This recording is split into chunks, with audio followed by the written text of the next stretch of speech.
আমি প্রথমে বলবো ভারতীয় গণমাধ্যম যা বলছে এটা মিথ্যা কথা, এটা একেবারে মিথ্যা কথা। আর দ্বিতীয়ত বলবো সাবধান মোদি ও ভারতবাসী, সাবধান মোদি ও ভারতবাসী, সাবধান মোদি ও ভারতবাসী।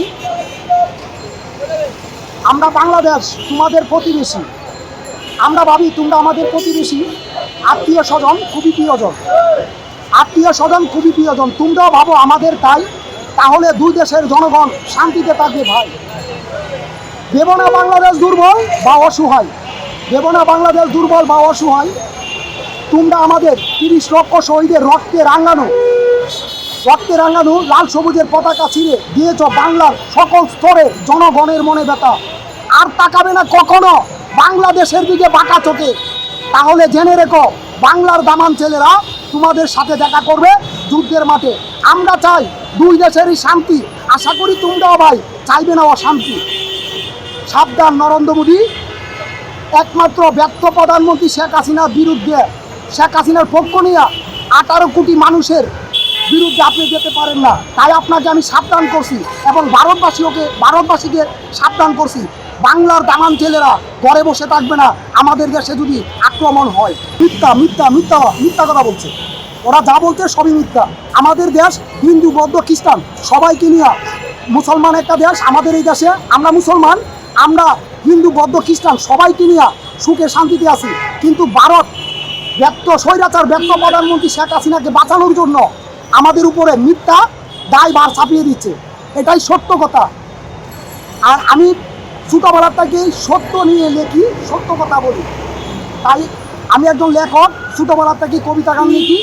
আমি মরে গেলে বাঁচতে চাই, সবার মাঝে অমর হয়ে থাকতে চাই, মহান আল্লাহ তাআলা আমায় যেন করে তাই। সবার কাছে এই দোয়াটা চাই, আমি যেন ভালো কিছু লিখতে পারি ভাই, সত্য কথা লিখে বা সত্য কথা বলে আমি যেন মরতে পারি ভাই। সে মরণটা আমার জন্য সুখের মরণ ভাই।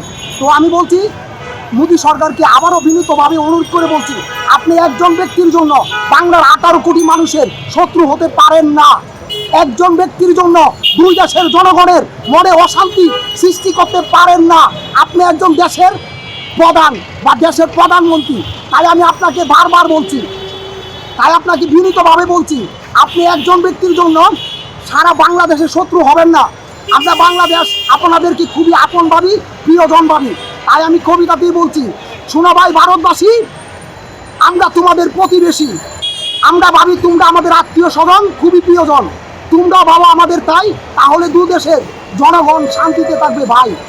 তোমরা আমাদের 30 লক্ষ শহীদের রক্তে রাঙানো লাল সবুজের পতাকা ছিঁড়ে দিয়েছ বাংলার সকল স্তরে জনগণের মনে ব্যথা। আর তাকাবে না কখনো বাংলাদেশের দিকে বাঁকা চোখে।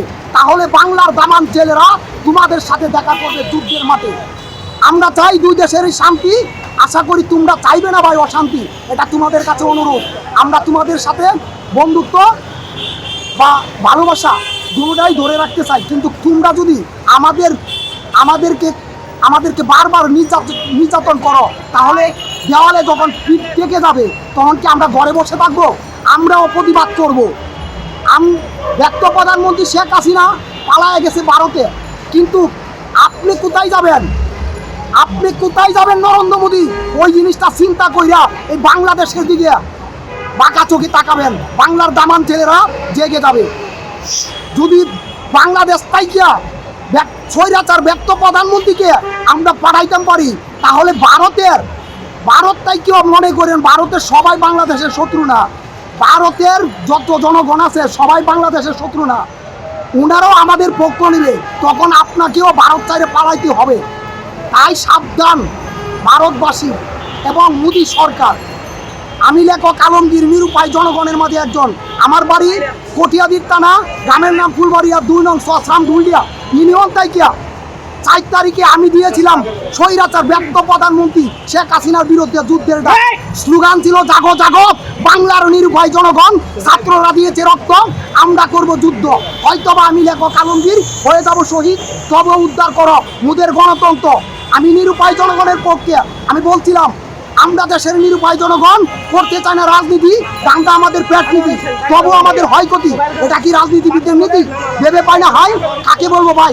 গণতন্ত্রের বাংলাদেশ বলছি আমরা সবাই।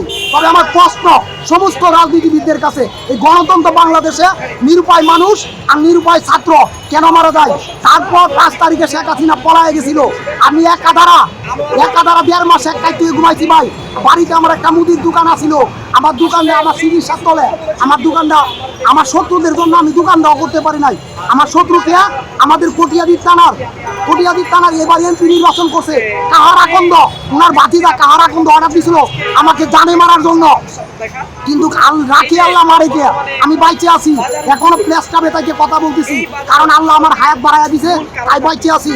কিন্তু দুঃখের বিষয় একটাই, কিন্তু যারা আমার আক্রমণ করছে ওদের বিচার আমি করতে পারি নাই, কারণ আমি গরিব তাই।